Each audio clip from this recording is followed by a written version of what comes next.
चंद्रपूर जिल्ह्यात 1 एप्रिल 2015 रोजी दारूबंदी करण्यात आली होती। या निर्णयाला आज 1 वर्ष पूर्ण झालंय। जिल्ह्यातील विकास प्रक्रिया ठप्प पडली। इथपासून ते या निर्णयाने नवे गुन्हेगार तयार झाले असे आरोप होत आहेत। तर दुसरीकडे महिला आता अधिक सुरक्षित असून त्याचा कौटुंबिक पातळीवर सकारात्मक परिणाम झालाय असंही सांगितलं जात आहे। दारूबंदीची वर्षपूर्ती केली जात असताना घोषणेला बळकट अंमलबजावणीचं चिलखत देणार की नाही असा प्रश्न विचारला जातोय।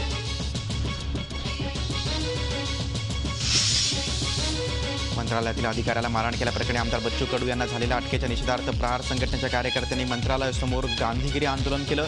यावेळी आंदोलनकर्त्यांनी मंत्रालयात येणारे अधिकारी आणि कर्मचारी यांना गुलाब पुष्प देऊन लोकांची कामं करा अशी मागणी केली।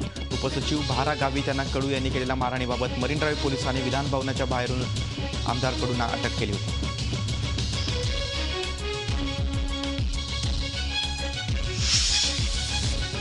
काम न करणाऱ्या अधिकाऱ्यांवर कारवाई केली जात नाही। उलट गरिबाची तक्रार घेऊन गेलेल्या आमदाराला अटक केली जाते। त्यांच्यावर अॅट्रॉसिटीचा गुन्हा दाखल होतो, हे निंदनीय आहे। याविरोधात राज्य सरकार काय करणार असा प्रश्न सर्व आमदारांनी उपस्थित केला।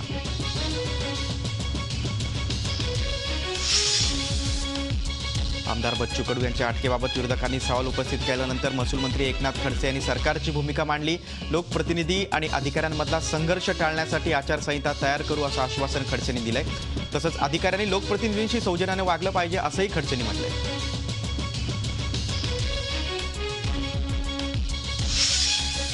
स्वतःच्या मालकीच्या घराचं स्वप्न पाहणाऱ्यांना नवीन आर्थिक अंमलबजावणी आजपासून होणार आहे। दरवर्षी 1 जानेवारीपासून नवीन रेडी रेकनरचे दर लागू होतात। मात्र यंदा हे दर नवीन आर्थिक वर्षाच्या पहिल्याच दिवशी जाहीर करण्याचा निर्णय सरकारनं घेतला होता। त्यानुसार महसूल मंत्री एकनाथ खडसे यांनी गुरुवारी विधिमंडळात रेडी रेकनरच्या नव्या दरांची घोषणा केली होती। त्यानुसार ग्रामीण भागात रेडी रेकनरच्या दरात 8%, नगर परिषद क्षेत्रात 60% तर महापालिका क्षेत्रात 5% वाढ करण्यात आली आहे। टोलमुक्तीचं आश्वासन देत सत्तेत विराजमान झालेल्या फडणवीस सरकारनं टोलमुक्तीवर युटर्न घेतलाय। राज्यात संपूर्ण टोलमुक्ती अशक्य असल्याचं सार्वजनिक बांधकाम मंत्री चंद्रकांत पाटील यांनी विधान परिषदेमध्ये म्हटलंय। राज्यात मुंबई एंट्री पॉईंटचे 5 आणि मुंबई पुणे एक्सप्रेसचे 7 असे 12 टोल हे हलक्या जड वाहनांकरता सुरू आहेत। बाकी 53 टोल हे हलक्या वाहनांकरता बंद केले आहेत। इथे फक्त जड वाहनांकरता टोल सुरू आहे। राज्यात नवीन टोल धोरण जाहीर करताना रस्त्याच्या कामाची किंमत 200 कोटींपेक्षा कमी असलेल्या रस्त्यावर टोल लावता येणार नाही। ज्या रस्त्याचं काम 200 कोटींपेक्षा जास्त असेल तिथे फक्त जड वाहनांवर टोल लावला जाईल असे पाटील यांनी स्पष्ट केले। दिवंगत शिवसेना प्रमुख बाळासाहेब ठाकरे यांच्या मुंबईतल्या स्मारकाबाबत आवश्यक त्या प्रक्रिया 1 वर्षात पूर्ण करणार असल्याचं नगरविकास राज्यमंत्री रणजित पाटील यांनी जाहीर केलंय। विधान परिषदेमध्ये शिवसेनेच्या नीलम गोरे यांनी लक्षवेधी प्रश्न विचारला होता। स्मारकासाठी ट्रस्ट स्थापन करण्यात येईल आणि जागा 30 वर्षांच्या भाडेतत्वावर हस्तांतरित करण्यात येईल। ही जागा CRZ ग्रेड 2 मध्ये येत असली तरी इंदू मिलप्रमाणे या स्मारकासाठी ही परवानगी मिळवण्यात येईल अशी माहिती पाटील यांनी दिली। अर्थसंकल्पातील 1 कोटी रुपयांची तरतूद प्रकल्प आराखड्यासाठी असल्याचंही त्यांनी स्पष्ट केलं। छगन भुजबळ आणि समीर भुजबळ यांचा आर्थर रोड जेलमधील मुक्काम वाढलाय। बेहिशोबी मालमत्ता आणि मनी लॉन्ड्रिंग प्रकरणी दोघांनाही 13 एप्रिलपर्यंत न्यायालयीन कोठडी सुनावली आहे। होळीच्या दिवशी वकिलानं जामिनासाठी अर्ज केला नसून हा खोडसाळपणा असल्याचं भुजबळांनी कोर्टाला सांगितलंय। रेटिनाचे 3 वेळा ऑपरेशन झाले असून वेळेत उपचार न झाल्यास अंधत्व येऊ शकतं असं भुजबळांनी कोर्टात सांगितलंय। तसंच अस्थमा त्रासाबाबत डॉक्टरांना भेटण्याची परवानगी द्यावी अशी विनंती भुजबळांनी कोर्टात केली। याशिवाय घरचं जेवण दिलं जावं, झोपण्यासाठी गादी आणि वकिलांना कुणाच्याही अनुपस्थितीत भेटण्याकरिता परवानगी द्यावी अशी विनंतीही त्यांनी केली।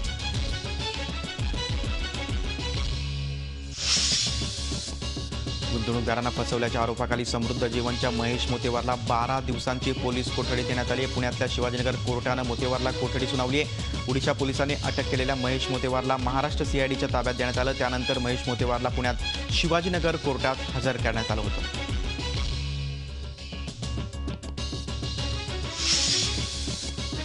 पुण्यातील वादग्रस्त शिक्षण प्रसारक मंडळी संस्थेच्या विश्वस्त मंडळाच्या निवडणुकीत परिवर्तन पॅनलचा दणदणीत विजय झालाय। तब्बल 500 मतांच्या फरकानं परिवर्तन पॅनलनं अटकेत असलेल्या अभय दाडेंच्या पॅनलवर विजय मिळवला। त्यामुळे शिप्र मंडळीत अखेर परिवर्तन झाल्याची चर्चा आता रंगू लागली।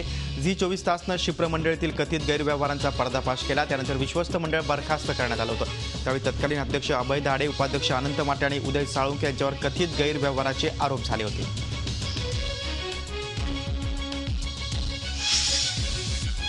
शनी शिंगणापूर चौथ्यावर महिला प्रवेशाच्या मुद्द्यावर मुंबई उच्च न्यायालयानं जिथे जिथे पुरुषांना प्रवेश आहे तिथे तिथे महिलांनाही सुरक्षित प्रवेश मिळालाच पाहिजे असं मत मांडलंय। त्यामुळे भूमाता महिला ब्रिगेडच्या महिलांनी शनी शिंगणापूर येथे शनिदेवाचं दर्शन घेतलं. न्यायालयानं महिलांच्या बाजूनं निकाल द्यावा यासाठी भूमाता महिला ब्रिगेडच्या महिलांनी शनिदेवाला साकडं घातलं होतं आणि न्यायालयानं महिलांच्या बाजूनं मत मांडल्यामुळे या महिलांनी शनिदेवाला पुष्पहार अर्पण करून दर्शन घेतलं. एवढंच नाही तर न्यायालयाची परवानगी घेऊन आता चौथऱ्यावर जाऊन दर्शन घेणार असल्याचा इशारा भूमाता महिला ब्रिगेडनं दिला.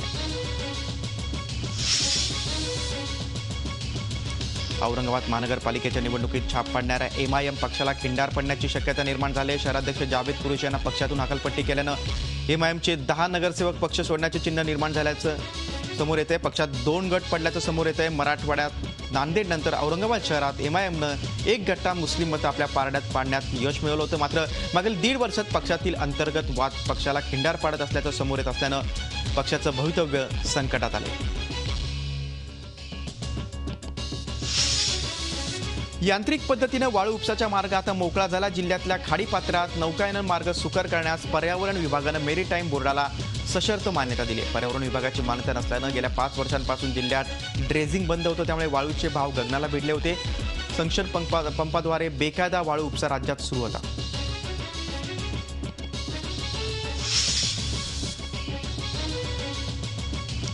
निफाड तालुक्यातल्या टाकळी विंचूरमध्ये ग्रामस्थांनी शोले स्टाईल आंदोलन केलं. पिण्यासाठी सोडलेलं पाणी 4 दिवसानंतर देखील न पोहोचल्यानं ग्रामस्थांनी पाण्याच्या टाकीवर चढून आंदोलन केलं. उदरखेड कालव्याचं पाणी टाकळी विंचूर गावासाठी सोडण्यात आलं होतं. याबाबत कालव्याच्या अधिकाऱ्यांनी आधीच पाणी सोडलं, आता पुन्हा सोडणार नाही असं सांगितल्यानं ग्रामस्थ संतापले आणि त्यांनी आंदोलनाचं हत्यार उपसलं.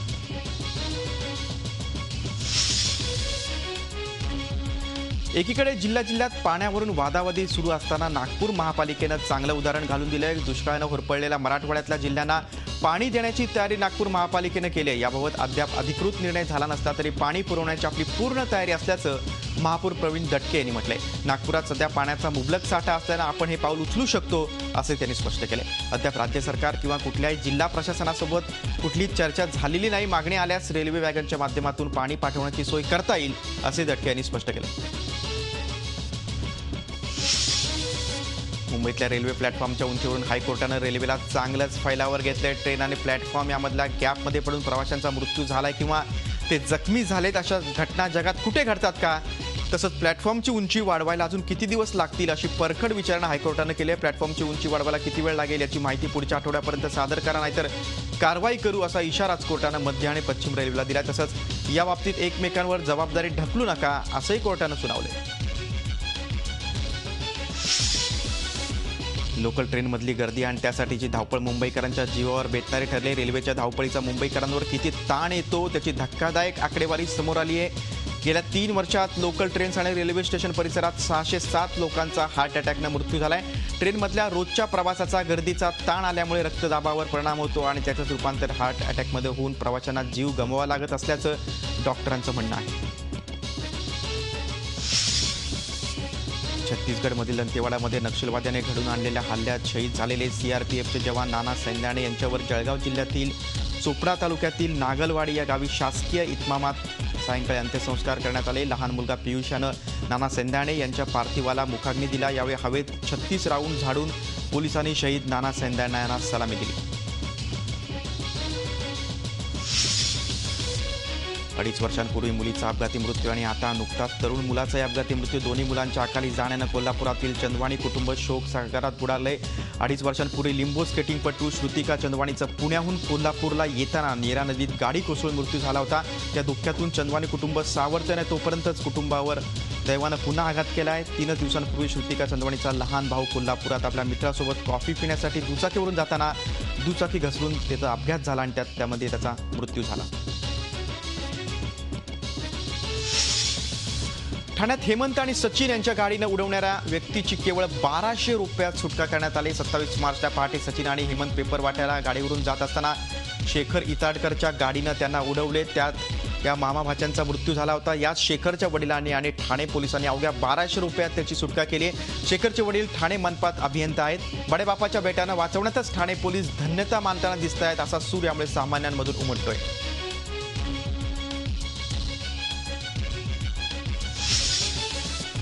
पुण्यात कात्रजमध्ये गणेश पार्क सोसायटीच्या पार्किंगमधील 15 दुचाकी आणि 3 4चाकी गाड्या पेटवल्याच्या आरोपात प्रणय धावटे या तरुणाला अटक करण्यात आली आहे. धावटे गणेश पार्कमधलाच रहिवासी असून त्याचा वाहतुकीचा व्यवसाय आहे. खानदेश विकास प्रतिष्ठानच्या वतीनं 5वं अहिराणी भाषा संमेलन 9 आणि 10 एप्रिलला संपन्न होतं. याबाबत सर्वपक्षीय बैठक पार पडली. विशेष म्हणजे या बैठकीत अहिराणी भाषाच वापरण्यात आली. काँग्रेसचे उपाध्यक्ष माजी मंत्री रोहिदास पाटील यांनी या संमेलनाच्या खर्चाची जबाबदारी उचलली.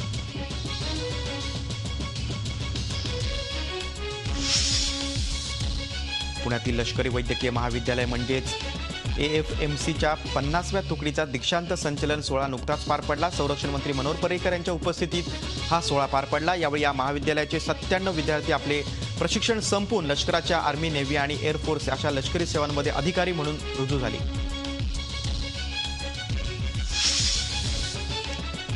मालमत्ता वसुलीसाठी महापालिकेच्या अधिकाऱ्यांनी हॉटेल चालकांवर थेट बंदूक रोखल्याचा प्रकार औरंगाबादमध्ये घडलाय. सिडकोमध्ये हरिश्चंद्र पवार यांचं प्लॅटिनम इन नावाचं हॉटेल आहे. या हॉटेलनं मालमत्ता कर भरला नाही म्हणून महापालिका अधिकारी आणि कर्मचारी हॉटेल सील करत होते. त्यावेळी महापालिकेचे अधिकारी ढाके आणि हरिश्चंद्र पवार यांच्यात शाब्दिक वाद सुरू झाला. तेव्हा पालिका अधिकाऱ्यांनी हॉटेल मालकावर थेट बंदूक रोखली.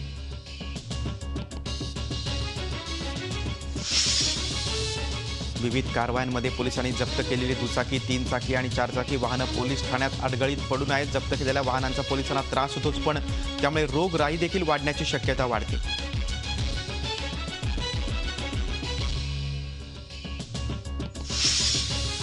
पुणे पाठोपाठ वाहन जाळण्याच्या घटना ग्रामीण भागामध्ये घडू लागल्या. चक्क चाकण पोलीस स्टेशनच्या आवारातील वेगवेगळ्या गुन्ह्यांमध्ये जमा झालेल्या 30 ते 35 गाड्या जळून खाक झाल्या.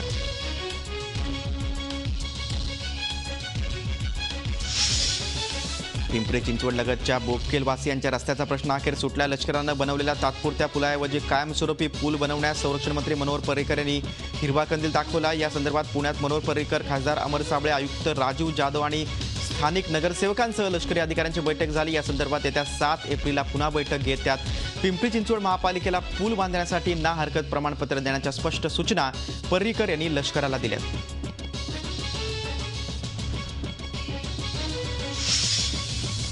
राज्य सरकार आणि टाटा उद्योग समूह यांच्यात 8 सामंजस्य करार झालेत. प्रसिद्ध उद्योजक रतन टाटा यांनी विधान भवनात येऊन या करारावर सही केली आहे. राज्यातील आरोग्य, शैक्षणिक क्षेत्र, महिलांचा विकास यांना प्राधान्य देऊन हे करार करण्यात आलेत. ग्रामीण भागातील जनतेसाठी याचा चांगलाच फायदा होणार असल्याचा विश्वास रतन टाटा यांनी व्यक्त केला.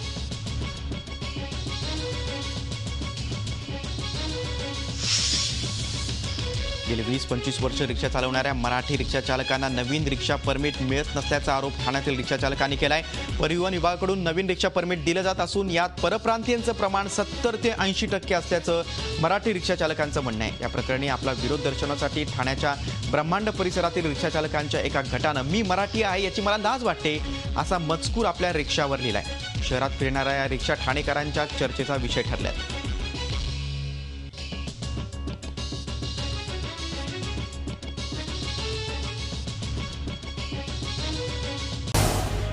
झी 24 तास रहा एक पाऊल पुढे.